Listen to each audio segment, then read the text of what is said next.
अचानक आई इस फोन ने मनीषा के मन में खलबली मचा दी।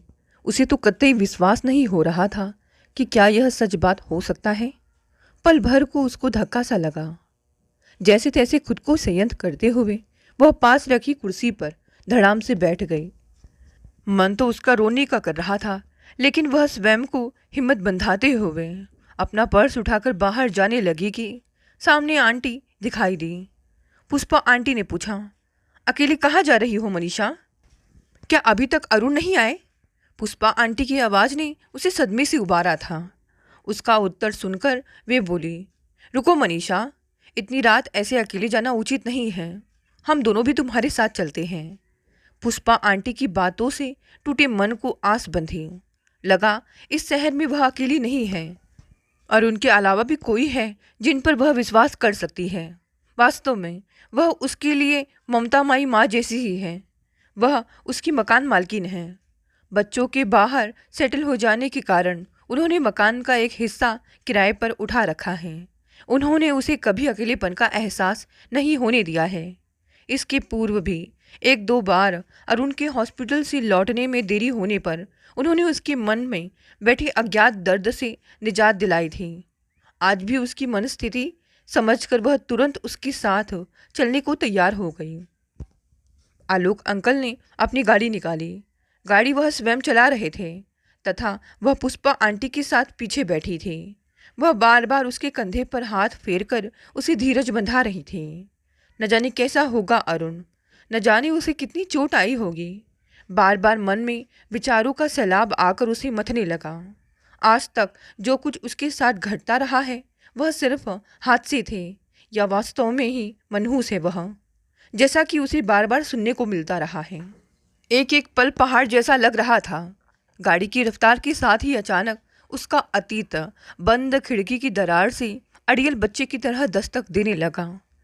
पैदा होते ही उसकी माँ चल बसी। इसी के साथ उस पर मनहूस होने का ठप्पा लग गया था। पापा माँ को बहुत प्यार करते थे, अतः वह उनकी जुदाई नहीं सह पाए। उन्होंने माँ की मौत का जिम्मेदार उसे ठहराया तथा कभी उसका मुंह ना देखने का फैसला सुना दिया। दादा दादी ने उन्हें बहुत समझाया, पर वह अपने फैसले पर अडिग रहे तथा देश छोड़कर विदेश में जा बसे। उन्होंने कभी उसकी खोज खबर लेने की कोशिश नहीं की। उसे दादा दादी की गोद मिली जब वह 8 वर्ष की थी। तब वे दोनों एक दुर्घटना के शिकार हो गए, किंतु वह बच गई। उससे उसका आश्रय स्थल भी छीन गया था, पर वह दुनिया के कटु सत्यों को झेलने के लिए बची रह गई। पापा उस समय आए थे, नाना नानी थे नहीं। उसकी एकमात्र मौसी ने जब पापा से इस संदर्भ में बात की तो उन्होंने उसकी जिम्मेदारी लेने से साफ मना करते हुए कहा कि इस मनहूस के लिए उनके घर में कोई जगह नहीं है। अब तुम चाहे इसे अपने पास रखो या अनाथ आश्रम में डाल दो। पापा के शब्द उसके अंतस्थल को चीरते चले गए थे। वह समझ नहीं पा रही थी कि कोई कैसे अपने ही खून से मुंह फेर सकता है। उन्होंने पत्नी को खोया था तो वह भी तो माँ की गोद से वंचित रह गई थी। मौसी उसे अपने साथ अपने घर ले आई, किंतु उसकी दुख भरी दास्तां को अभी भी विराम नहीं मिला। मौसी ने तो उसे स्वीकार कर लिया था, किंतु उनके बच्चे अभय और अंकिता स्थायी रूप से उसे अपने साथ रखने के अपने मम्मी के प्रस्ताव को स्वीकार नहीं कर पाए। अंकिता को जब उसके साथ कमरा शेयर करने के लिए कहा गया तब वह यह कहते हुए बिदक उठी थी कि मुझे अकेले पढ़ने की आदत है। यदि यह मेरे साथ रही तो मैं पढ़ नहीं पाऊंगी। वैसे ही मेरे कमरे में जगह नहीं है। अगर कभी गलती से वह उसकी या अभय की किसी वस्तु को छू देती थी तो वह उसे पीट भी देते थे। मौसा जी को भी उससे कोई विशेष हमदर्दी नहीं थी। वैसे भी वे उन लोगों में से थे जिन्हें पत्नी के मायके से मिले उपहार तो अच्छे लगते हैं, किंतु वहाँ की छोटी से छोटी जिम्मेदारी से बचना चाहते हैं। और फिर उसकी जिम्मेदारी मात्र कुछ दिनों की तो थी नहीं, वरन जिंदगी भर की थी, जिसे निभाना सहज नहीं था। अतः वह मौसी से नाराज थे। उसने एक बार मौसा जी को मौसी से कहते सुना था, जब इसके पिता ने ही इसकी जिम्मेदारी उठाने से मना कर दिया है तब तुम्हें ही क्या पड़ी थी इसका बोझ उठाने की। हम कोई सेठ तो है नहीं। मेरी कमाई से घर चलाना और अपने बच्चों को पालना ही मुश्किल हो रहा है। अब इसका बोझ और। मौसा जी के कहे वचनों को सुनकर मौसी चुप रह गई थी, लेकिन वह उस दिन तकिए में मुंह छिपाकर खूब रोई थी। वह सचमुच मनहूस ही तो थी, तभी तो उसे माँ पापा का सुख नहीं मिला। माँ तो नहीं रही, पर पापा ने जीवित रहते हुए भी उसे मरा समझ लिया था। दादा दादी की आश्रय स्थली भी उससे छिन गई, और जब मौसी ने थोड़ी सी खुशियाँ उसकी खाली झोली में डालनी चाही तो उनकी अपनी खुशियों में ग्रहण लगने लगा, जिसकी जिम्मेदार वह स्वयं है। इसका उसे एहसास हो चला था, किंतु वह कर भी क्या सकती थी। अपने एकमात्र आश्रय स्थल को छोड़कर वह जाती भी तो कहाँ।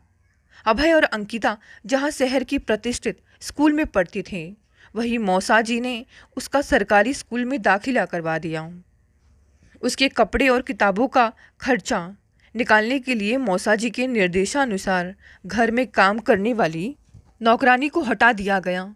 घर का सारा काम उसके और मौसी के जिम्मे में आ गया। सुबह वह जल्दी उठकर मौसी का हाथ बटाने की चेष्टा करती तथा बाकी काम लौटने के बाद करती, जबकि अभय और अंकिता अपने हाथों से पानी भी नहीं पीते थे।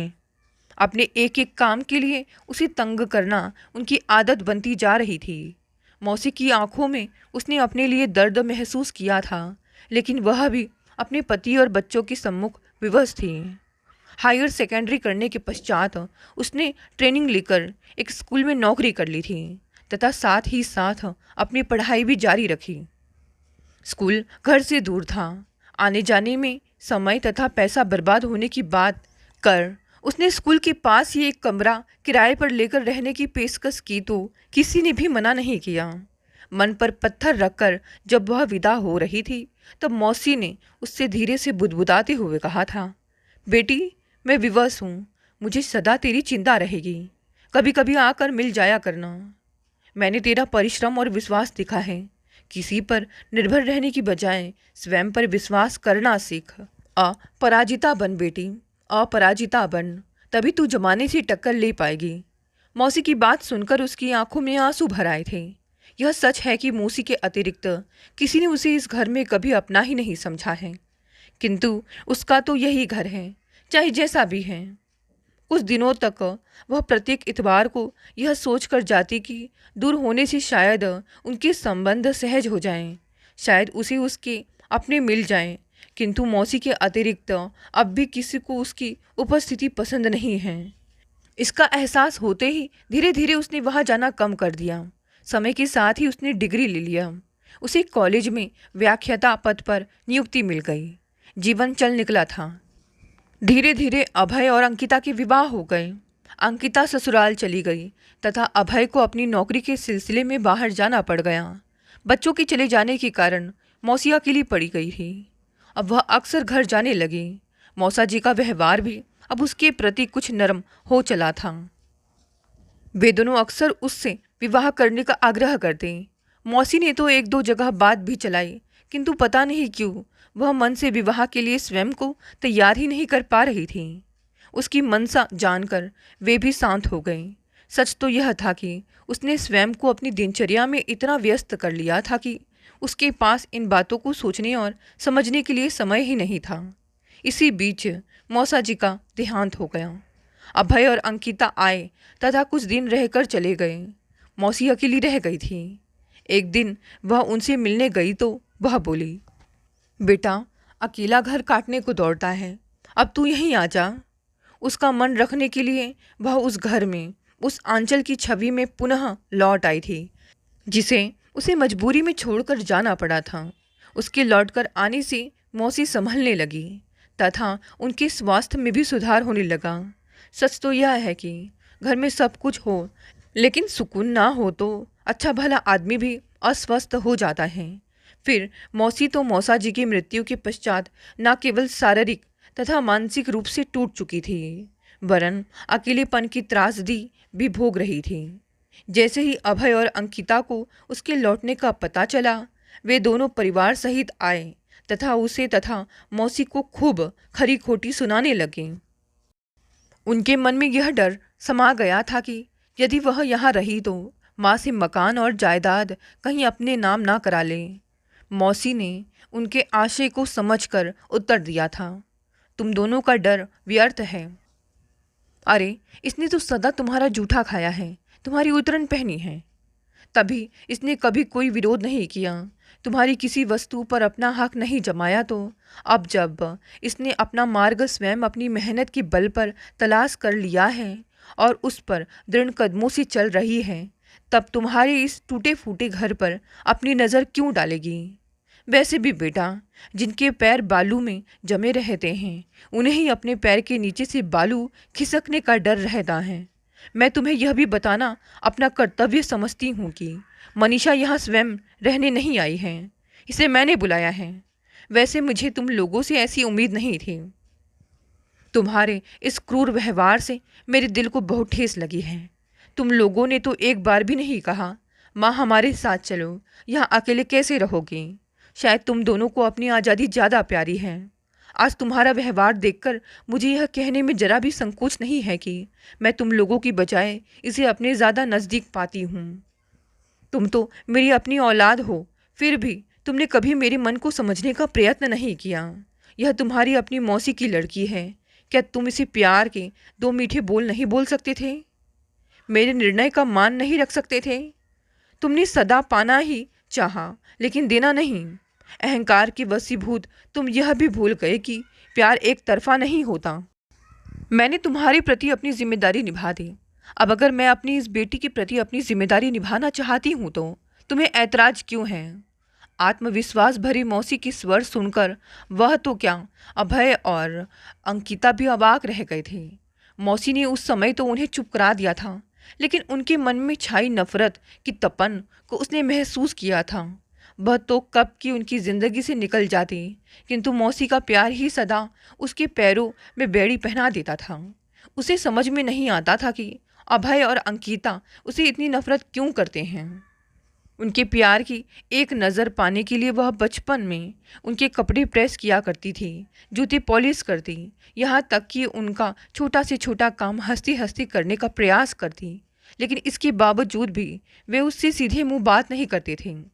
उसे आज भी याद है, एक बार दीपावली पर मौसी अभय और अंकिता के लिए कपड़े लेने गई तो उसके लिए भी एक ड्रेस खरीद लाई। उसकी ड्रेस को देखकर पूरे घर में जो हंगामा मचा, उसे देखकर वह तो क्या, मौसी स्वयं स्तब्ध रह गई थी। उसके पश्चात उसे सदा अंकिता की उतरन ही पहनने को मिलती रही थी। यदि कुछ छोटा बड़ा होता तो मौसी उसे काट छाँट कर उसके पहनने लायक बना देती थी। समय तो गुजर गया था, किंतु खट्टी मीठी यादें उसके जहन में चुपकर जब तब लहूलुहान कर ही जाती थी। इस समय भी उनकी बातें सुनकर उसने जाना चाहा था, किंतु मौसी के प्यार ने उसे रोक लिया था। यह सच है कि मौसी के प्यार ने ही उसका खोया आत्मविश्वास लौटाया था, किंतु यह भी उतना ही सच है कि उसकी उपस्थिति ने उनके हंसते खेलते परिवार में ग्रहण लगा दिया था। इस अपराध बोध से वह कभी मुक्त नहीं हो पाई थी। यही कारण था कि वह अनजाने ही अंतर्मुखी होती चली गई। एक दिन वह कॉलेज से लौटी ही थी कि घंटी बजी। दरवाज़ा खोला तो सामने एक युवक खड़ा था। पता नहीं उसमें ऐसा क्या था कि वह उसे देखती ही रह गई। इतनी देर में मौसी भी कमरे से बाहर निकल आई तथा पूछ बैठी, कौन है मनीषा? अरे बेटा तुम आओ आओ। मनीषा, यह अरुण है, पिछले हफ्ते ही यहाँ आया है, सामने वाले फ्लैट में रहता है। यह मेरी बचपन की सहेली मीना का लड़का है, सरकारी हॉस्पिटल में डॉक्टर है, हाल ही में यहाँ पोस्टिंग हुई है इसकी। मौसी ने उसे देखकर अंदर बैठाते हुए उससे उसका परिचय करवाया था। अरुण के व्यक्तित्व में न जाने ऐसा क्या था कि वह अनायास ही उसकी ओर आकृष्ट होती चली गई। उसकी एक ही नज़र ने उसके अंदर की स्त्री को जीवित कर दिया था। उसकी एक झलक पाने के लिए वह घंटों बालकनी में दूसरे दिन का लेक्चर तैयार करने के बहाने बैठी रह थी। साज श्रृंगार से उसे सदा नफरत रही थी। उसका मानना था कि दूसरों को आकर्षित करने के लिए लोग व्यर्थ ही अपने पर इतनी लीपापोती करते हैं, किंतु इधर कुछ दिनों से उसमें तथा उसके विचारों में परिवर्तन आ गया था। घंटों शीशे के सामने खड़े होकर स्वयं को विभिन्न दृष्टिकोणों से निहारने में उसे अद्वितीय आनंद की प्राप्ति होने लगी थी। कभी कभी हल्की सी लिपस्टिक या छोटी सी बिंदी भी लगा लेती थी। उसके व्यवहार में आया परिवर्तन मौसी से छिपा नहीं रहा। एक दिन वह पूछ ही बैठी, क्या बात है मनीषा, कहीं किसी से प्यार तो नहीं हो गया? अगर हो गया है तो बतला दे, अब तो डोली उठ ही जानी चाहिए। नहीं मौसी, कहकर उसने बात टालनी चाहिए। सच तो यह था कि उसका मन भी प्यार के हिंडोले में उड़ान भरने को आतुर हो गया था। अरुण का उनके घर आना प्रारंभ हो गया था। मौसी खाने में कोई स्पेशल चीज़ बनाती तो उसे ही अरुण को देकर आने का आग्रह करती। पहले तो वह ना नुकुर करती रही, लेकिन किंतु बाद में उसकी एक झलक पाने के लिए अपने उत्सुक मन की खातिर वह मौसी की बात मानकर जाने लगी। यह बात अलग है कि वह अंदर नहीं जाती थी, वरन मौसी का दिया सामान बाहर से ही देकर आ जाती, जबकि वह उनके घर बर्तन लौटाने के बाहर आकर घंटों गप मारता रहता। वह चाह कर भी ज़्यादा बातें नहीं कर पाती थी, बस कनखियों से उसे देखकर कभी कभी मुस्कुरा देती। उसे ऐसे देखते पाकर एक दिन अरुण ने मुस्कुराते हुए कहा, आंटी, आपकी बेटी गूंगी तो नहीं है? नहीं बेटा, इसकी तो चुप रहने की आदत सी पड़ गई है। अब तुम ही बताओ, ऐसे ही चुपचाप रही तो भला आजकल के ज़माने में कौन इससे विवाह करेगा? मौसी ने उसकी ओर देखते हुए मायूस शब्दों में कहा था। मौसी का इतना कहना था कि मनीषा उठकर चली गई और अरुण की आवाज़ उसके कानों में पड़ी, आंटी, आप यदि चाहे तो आपकी इस गूंगी बेटी को बोलना सिखा दूँ। तुम कहना क्या चाह रहे हो बेटा? मौसी ने किंचित आश्चर्य से पूछा था। आंटी, यदि मनीषा की स्वीकृति हो तो मैं उससे विवाह करना चाहता हूँ, अरुण ने सीधे सपाट शब्दों में कहा था। बेटा, तुम यह क्या कह रहे हो? क्या मीना इस रिश्ते को स्वीकार करेगी? फिर तुम्हें यह भी बता देना चाहती हूँ कि मनीषा मेरी अपनी पुत्री नहीं, वरन मेरी बहन की बेटी है। मैंने इसे अपनी बेटी समझकर ही पाला है। आंटी, मुझे इससे कोई मतलब नहीं है कि यह आपकी बेटी है या किसी अन्य की, या उसकी जाति क्या है। मैं तो बस इतना जानता हूँ कि मैं उसे पसंद करने लगा हूँ तथा उसके साथ जीवन बिताना चाहता हूँ। लेकिन मौसी उसके दिल की बात जानती थी, किंतु फिर भी उन्होंने अरुण की इच्छा उसे बताई तो उसने मौन स्वीकृति दे दी। उसकी सहेली मीना ने अपने पुत्र की इच्छा का मान रखा। वह उसे बहू बनाकर घर ले आई। पहली बार उसे लगा कि जिंदगी कितनी खूबसूरत है। अरुण ने उसके मन के कोरे कैनवास पर रंग ही रंग भर दिए, जिसमें डूबकर वह सतरंगी आसमान में जा बैठी थी। अभी कुछ दिन हुए ही थे कि अरुण का ट्रांसफ़र हो गया। नई जगह, नया सेटअप, बिल्कुल ही मन नहीं लगता था। कहाँ वह पहले अपनी नौकरी के कारण पूरे दिन व्यस्त रहा करती थी, अब एकदम खाली हो गई थी। यहाँ तक कि समय काटना भी मुश्किल लगने लगा। साथ ही मौसी की भी बेहद याद आती। फ़ोन पर मौसी को अपने मन की बात बताती तो वह कहती, बेटा, अब तू मेरी चिंता छोड़ और अपनी घर गृहस्थी में मन लगा। वैसे भी बेटा, आज तक कौन माता पिता के पास सदा रह पाया है? नौकरी में तो यह सब चलता ही है। सोचकर वह मन लगाने की कोशिश करने लगी थी। ब्रेक की आवाज़ ने उसकी अनवरत चलती विचार श्रृंखला पर भी रोक लगा दी। कुछ देर पहले ही वहाँ शायद कोई एक्सीडेंट हुआ था, इसीलिए ट्रैफिक जाम हो गया था। मार्ग साफ होने पर लोग जहाँ से भी जगह मिलती निकलने की कोशिश कर रहे थे। लोगों की बेसब्री देखकर उसे लगा, सच, चाहे कुछ भी हो जाए, जीवन चलता ही रहता है। जिस पर बीतती है वही सब कुछ झेलने और सहने के लिए रह जाता है। अचानक दिल का दर्द चेहरे पर उतर आया था। घबराहट और पसीने में लगभग नहाई मनीषा ने विचलित स्वर में पूछा, आंटी, हॉस्पिटल अभी कितनी दूर है? बस पहुंचने वाले हैं, आलोक अंकल ने उत्तर दिया।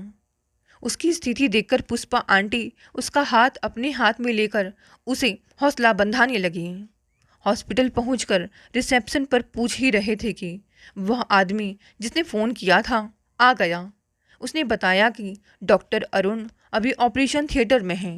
उनकी शर्ट पर लगे बैच पर डॉक्टर लिखा देखकर तुरंत उनका इलाज शुरू हो गया है। उनके शरीर से बहते खून को देखकर डॉक्टर ने तुरंत ऑपरेशन की बात कही और तुरंत ही ऑपरेशन के लिए गए। वह आदमी उस समय उसे देवदूत जैसा लगा, जिसने अरुण को समय पर हॉस्पिटल पहुंचाकर मदद की थी, किंतु वह उसकी बात सुनकर अपना होश खोने लगी। पुष्पा आंटी ने किसी तरह उसे संभाला। कुछ संभलने पर उसने धन्यवाद दिया तो उसने नम्र स्वर में कहा, इसमें धन्यवाद की क्या बात है, यह तो मेरा कर्तव्य था। आखिर इंसान ही तो इंसान के काम आता है। ऑपरेशन थिएटर से सिस्टर के बाहर आते ही आलोक अंकल ने उससे बातें की तो उसने कहा, अभी ऑपरेशन चल रहा है, 2 बोतल खून की आवश्यकता है। मरीज का ब्लड ग्रुप बी पॉजिटिव है, आप तुरंत इंतज़ाम करें। स्टाफ ने बताया कि खून ब्लड बैंक में मिल जाएगा, किंतु डोनर का इंतज़ाम करना होगा, क्योंकि आपको 2 बोतल खून चाहिए हो तो 2 डोनर भी होने चाहिए। आयुष और मनीषा खून देने के लिए तैयार हो गए। उनके ब्लड देते ही ब्लड बैंक से 2 बोतल खून लेकर ऑपरेशन थिएटर में पहुंचा दी गई। तब तक हॉस्पिटल में भी अरुण के एक्सीडेंट की खबर पहुंच चुकी थी। सभी लोग आ गए। उन्होंने मनीषा को दिलासा देते हुए कहा, इस हॉस्पिटल में हमारे हॉस्पिटल से ज़्यादा अच्छी सुविधाएं हैं, आप चिंता ना करें, सब ठीक होगा। लगभग 1 घंटे पश्चात ऑपरेशन थिएटर की लाल बत्ती बंद हो गई और डॉक्टर बाहर आ गए। किसी ने सामने आकर पूछा, डॉक्टर अरुण अब कैसे हैं? सर, उनको अभी होश नहीं आया है, अतः अभी कुछ नहीं कहा जा सकता। यदि आने में थोड़ी सी भी देर हो जाती तो खून ज़्यादा बह जाने के कारण उनको बचाना भी मुश्किल हो जाता, डॉक्टर अनिल ने उत्तर दिया। डॉक्टर अरुण की देखभाल में कोई कमी नहीं होनी चाहिए। सर, आपको तो पता ही है, इस हॉस्पिटल में जो भी आता है वह हमारा अपना होता है। उसकी देखभाल हम अपनों की तरह करते हैं, फिर यह तो डॉक्टर हैं। धन्यवाद तो हमें इनका करना चाहिए जो इन्हें समय से हॉस्पिटल ले आए। डॉक्टर अनिल ने मुस्कुराकर आयुष की ओर देखते हुए कहा, वेल डन, आज हमें आपके जैसे लोगों की आवश्यकता है। अब तक आलोक अंकल ने मनीषा से नंबर पूछकर अरुण के माता पिता तथा उसकी मौसी को इस दुर्घटना की सूचना दे दी।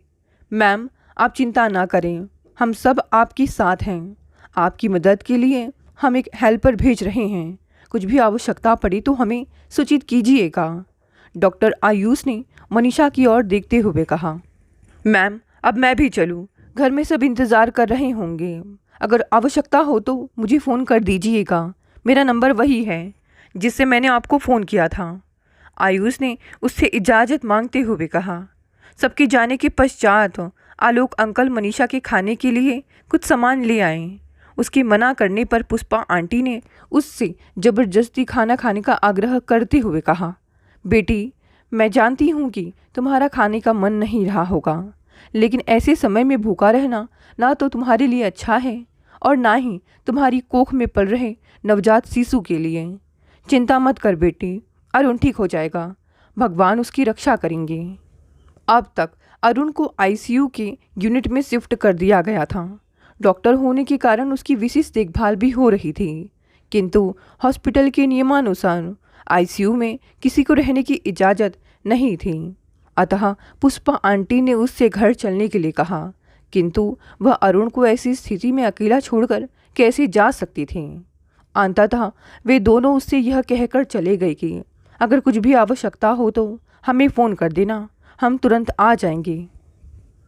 डॉक्टर की परमिशन से वह अरुण को आईसीयू में देखने गई। अरुण को नलियों से जकड़ा देखकर चिंता से नसों में तनाव होने लगा था।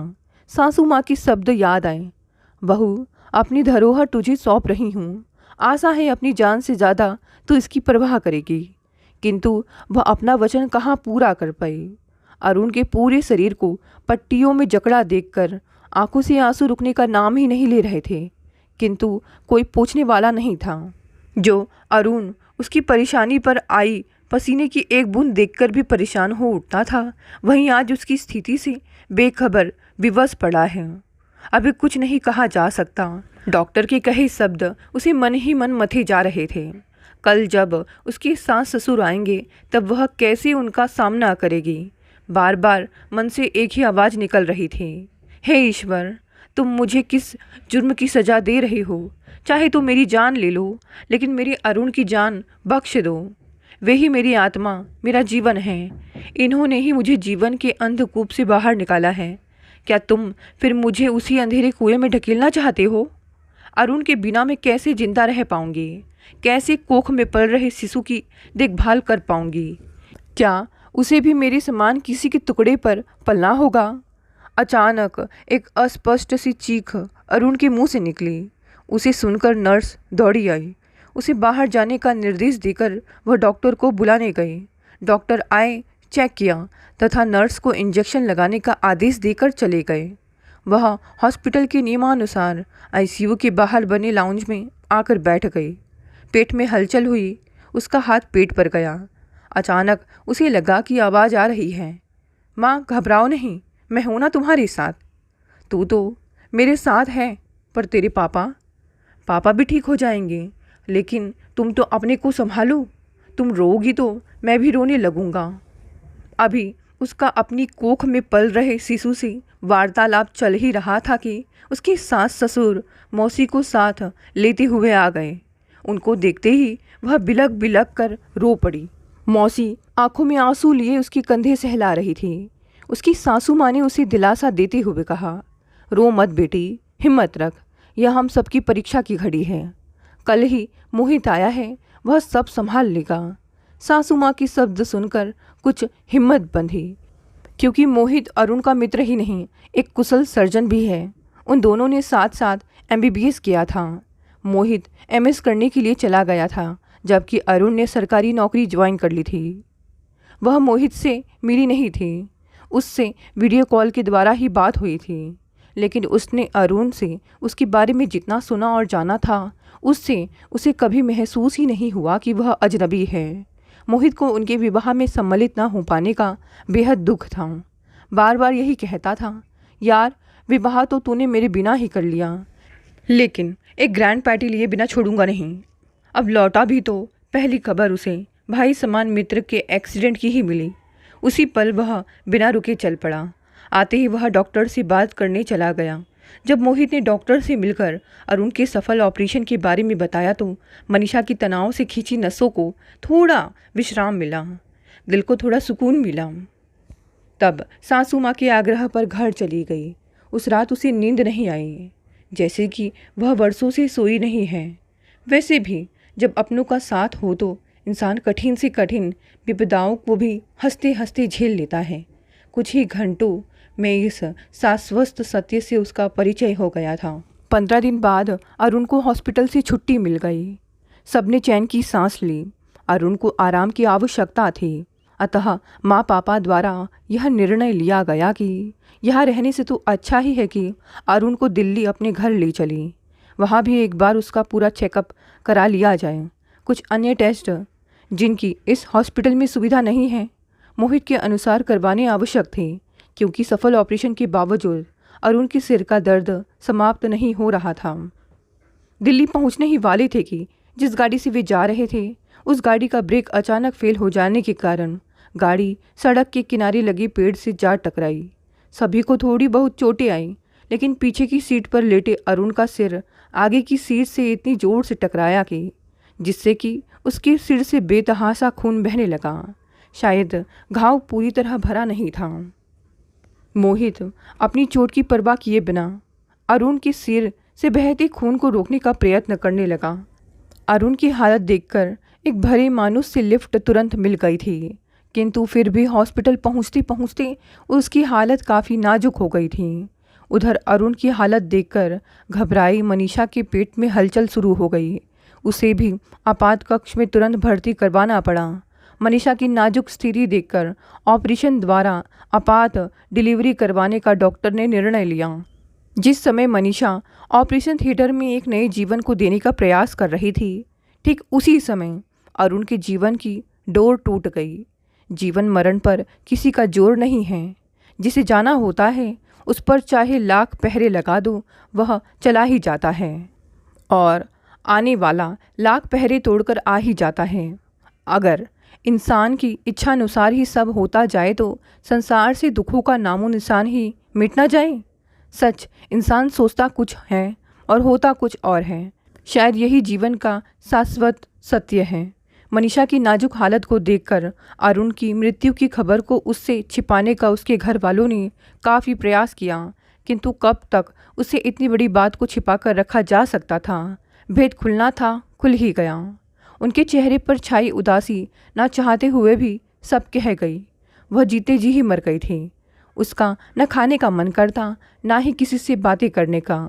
बस टकटकी लगाए अपनी पुत्री को देखती रहती। क्या यह भी उसी की तरह मनहूस है जो पैदा होते ही पिता को खा गई, या उसकी अपनी मनहूसियत ने उसे एक बार फिर अकेला कर दिया? मन कहता है कि जो हो गया सो हो गया, अन्य घटनाओं की तरह इस घटना को भी एक हादसा समझकर भूल जाए और नए सिरे से अपनी ज़िंदगी प्रारंभ करें। लेकिन क्या ऐसा संभव हो पाएगा? क्या उसकी बच्ची को भी उसी के जैसा जीवन ही जीना पड़ेगा?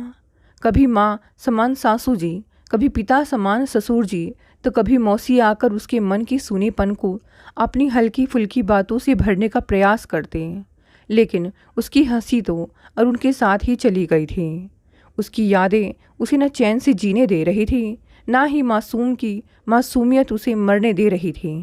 कभी सोचती ऐसे जीवन से तो मरना ही श्रेयस्कर है, किंतु वह अब अकेली तो नहीं है। उसके पास तो अरुण का अंश है जिसके लिए उसे जीना ही है। बार बार वह यह वाक्य मन ही मन दोहराती, लेकिन क्षण भर में ही उसके स्वयं से किए गए प्रण उसे धोखा दे जाते और वह एक अंधी खाई में डूबने उतरने लगती। आज उसे हॉस्पिटल से छुट्टी मिलने वाली है। अब वह कहाँ जाएगी? क्या ससुराल वाले उसे अपने साथ ले जाएंगे, या वह मौसी के साथ चली जाए? अभी सोच ही रही थी कि सासू माँ तथा पिता समान ससुर जी उसे डिस्चार्ज करवाने की सारी फॉर्मेलिटी पूरी कर उसे ले जाने उसके पास आए। उनकी आंखों में छिपे दर्द को पहचान कर वह चुपचाप उनके साथ चली आई। उसके पास कुछ दिन रहने के पश्चात जब मौसी जाने लगी तो वह पहली बार फूट फूट कर रोने लगी। अपने मन की बात उनके सामने रख वह बोली, बेटी, तू पढ़ी लिखी होकर भी ऐसा सोचती है? कोई इंसान मनहूस कैसे हो सकता है? अगर ऐसा होता है तो तेरी गोद में हंसती खेलती बच्ची ना होती। सुख दुख के पल हर इंसान के जीवन में आते हैं।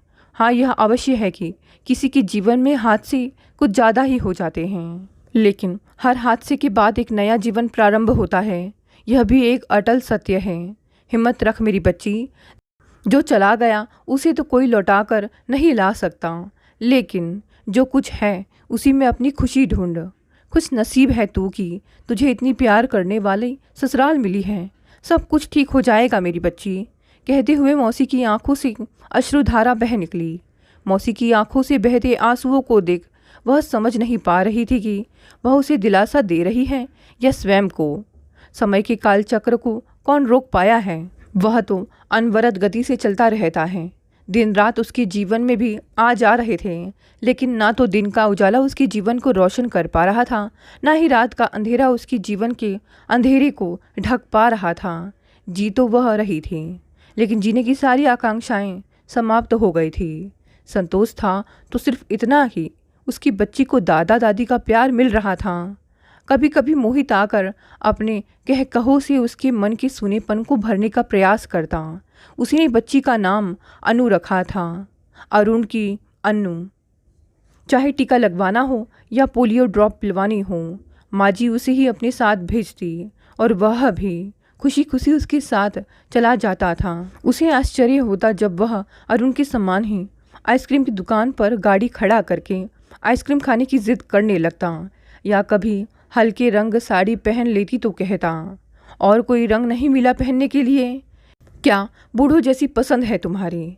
एक दिन उसे सफ़ेद रंग की साड़ी पहने देखकर बोला, यह सफ़ेद रंग देख देख कर बोर हो गया हूँ। हॉस्पिटल में भी यही रंग और यहाँ भी यही रंग। आखिर कुछ तो अंतर होना चाहिए घर और हॉस्पिटल में। मोहित का वाक्य सुनकर वह चौंक ही गई थी। यही वाक्य उसे अरुण से सुनने को मिला था जब उसने एक बार स्कूल के किसी फंक्शन के लिए खरीदी सफ़ेद साड़ी पहन ली थी। सच में दोनों की रुचियों में गजब की समानता थी। मन की बात उससे कही तो वह बोला, रुचियाँ एक जैसी क्यों नहीं होगी? मेरा बचपन का दोस्त था वह। हमने कक्षा 1 से मेडिकल की पढ़ाई साथ साथ की थी। MS करने में बाहर क्या गया कि वह मुझे सदा के लिए छोड़ कर ही चला गया। कहते हुए उसकी आंखों में नमी तिर आई थी। एक दिन वह अनु को सुलाकर लेटी ही थी कि माँ जी उसके कमरे में आई तथा बोली, बेटी, मैं तुझसे कुछ कहना चाहती हूँ। प्रश्नवाचक मुद्रा में उसे अपनी ओर देखते देखते वह पुनः बोली, बेटी, यह सच है कि अरुण जहाँ हमारा पुत्र था वह तेरा पति भी था। उसकी जाने से जहाँ हम दुखी हैं, उससे भी ज़्यादा तेरी तरफ से चिंतित भी हैं। बेटी, स्त्री के लिए पति का, जीवन साथी का क्या महत्व है, यह एक स्त्री से अधिक कोई नहीं समझ सकता है। एक स्त्री का सारा साज श्रृंगार, खुशियाँ पति के साथ होता है। पहले तू हमारी बहू थी, लेकिन अब हमारी बेटी है। भला कोई भी माता पिता अपनी बेटी को ऐसे घुट घुट कर जीते हुए देख सुख कैसे रह सकता है। बेटी, मैं तुझ पर कोई दबाव नहीं डाल रही, सिर्फ एक प्रस्ताव रख रही हूँ। यह तेरे ऊपर निर्भर है कि तू इसे माने या ना माने। एक गहरी दृष्टि उस पर डालकर वह पुनः बोली, बेटी, बच्चे को माँ के प्यार के साथ साथ पिता के प्यार की, संरक्षण की भी आवश्यकता होती है, तभी उसका विकास संभव हो पाता है। तुझे बुरा ना लगे तो एक बात पूछूं? आप मुझे बेटी भी कह रही हैं और आज्ञा भी ले रही हैं। आप माँ हैं, आप जो चाहे पूछ सकती हैं। मनीषा ने कहा, बेटी, मोहित तुझे कैसा लगता है? अगर तेरी सहमति हो तो मैं मोहित से बात करके देखूं? माँ जी, आप यह क्या कह रही हैं? मैंने तो यह कभी सोचा ही नहीं। अरुण का स्थान मैं किसी और को कैसे दे सकती हूँ? मैं अरुण की यादों के सहारे अपनी ज़िंदगी काट लूँगी, पर दूसरे विवाह की बात तो मैं स्वप्न में भी नहीं सोच सकती। और फिर क्या आप स्वयं अन्नू के बिना रह पाएंगी? मनीषा माँ जी के अप्रत्याशित प्रस्ताव को सुनकर आश्चर्यचकित स्वर में बोली, यह सच है कि अन्नू के बिना रह पाना हमारे लिए संभव नहीं होगा, लेकिन क्या हम अपने स्वार्थ के लिए तुम्हारे दरवाजे पर दस्तक लगाती खुशियों को लौट जाने दें? मैं जानती हूँ बेटी, इस तरह का निर्णय लेना आसान नहीं, अतः जो भी निर्णय लेना सोच समझ कर लेना। साथ ही यह मत भूलना कि जीवन इतना आसान नहीं है, विशेषकर स्त्रियों के लिए। उन्हें जीने के लिए जीवन में अनेकों समझौते करने पड़ते हैं। बेटी, कभी कभी यह समझौते उन्हें स्वयं अपनी इच्छा अनुसार तो कभी कभी परिस्थितिवश करने पड़ते हैं। आखिर हम तो पके फल की तरह हैं ना, न जाने कब टपक जाएं। मोहित को हम सब अच्छी तरह से जानते हैं। उसकी आंखों में मैंने तेरे लिए, अन्नू के लिए चाहत देखी है। अन्नू हमारी पोती ही नहीं, हमारे अरुण का अंश भी है। हम नहीं चाहते कि कभी उसे किसी अभाव में जीना पड़े, दर दर की ठोकरें खानी पड़े। वैसे भी बेटी, किसी की जाने से जीवन रुक नहीं जाता, उसे चलना ही पड़ता है। उसके सिर पर प्यार से हाथ फेरते हुए माँ जी ने कहा। आंखों में भर आए आंसुओं को आंचल से पोंछती हुई वह चली गई थी। उनकी बातें सुनकर मनीषा की आंखों में आंसू भर आए थे। उसने अपनी माँ को तो नहीं देखा था, मौसी से माँ जैसा प्यार अवश्य पाया था, पर सासू माँ से माँ जैसा प्यार मिलना उसके जीवन की महत्वपूर्ण उपलब्धि थी। उसके पिता ने उसे अपनी माँ की मृत्यु का जिम्मेदार ठहराकर उसे मनहूसियत का जो आवरण उठाया था, उसे भी आज उसकी सासू माँ ने अपने प्रेम से उतार कर उसे बेटी जैसा मान सम्मान ही नहीं दिया, वरन वह उसकी खाली झोली में संसार की सारी खुशियाँ डालकर उसकी लबों पर मुस्कान भी लाना चाहती हैं। वह उनका प्रस्ताव कैसे स्वीकार करे? उसने तो सिर्फ अरुण को चाहा है। मोहित के साथ तो वह माँ जी के कहने पर सिर्फ अरुण का मित्र होने के कारण चली जाती है या बातें कर लिया करती है। उसने इस दृष्टि से कभी सोचा ही नहीं। फिर अपने स्वार्थ के लिए किसी की इच्छाओं और भावनाओं से खिलना क्या उचित होगा? ऐसा करके क्या वह मोहित या उसके माता पिता की नज़रों से गिर नहीं जाएगी? कहीं ऐसा ना हो कि वह माँ जी का प्रस्ताव सुनकर भड़क जाए और दो परिवारों की मित्रता में ग्रहण लग जाए। माँ जी को भ्रम हो गया होगा, मोहित भला उसके साथ विवाह क्यों करना चाहेगा? उसके लिए क्या लड़कियों का अकाल पड़ गया है? अगर वह उसके साथ विवाह कर भी लेता है तो क्या पूरी जिंदगी उसे इस एहसास के साथ नहीं बितानी पड़ेगी कि वह उस पर दया कर रहा है?